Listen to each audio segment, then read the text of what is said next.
ಕವಿಯುವ ಕತ್ತಲೆಯೊಳಗೆ ಪ್ರೀತಿಯ ಹಣತೆ ಹಚ್ಚೋಣ. ಬಿರುಗಾಳಿಗೆ ಹೊಯ್ದಾಡುವ ಹಡಗನು ಎಚ್ಚರದಲ್ಲಿ ಮುನ್ನಡೆಸೋಣ ಎನ್ನುವ ಹಾಗೆ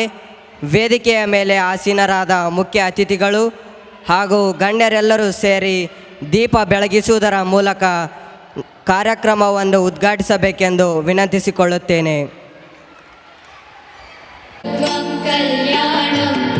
आरोग्यं धनसम्पदः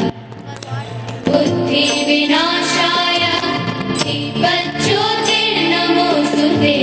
दीपज्योतिर्नमोऽस्तुते शुभं कुरु त्वं कल्याणम् आरोग्यं धनसम्पदः शुभं कुरु त्वं कल्याणम् आरोग्यं धनसम्पदः शुभं कुरु त्वं कल्याणम्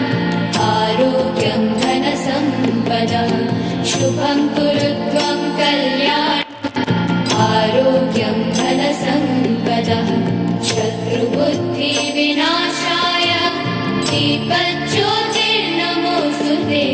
दीपज्योतिर्नमोऽस्तुते शुभं कुरु त्वं कल्याणम् आरोग्यं धनसम्पदः आरोग्यं धनसम्पदः शुभं कुरु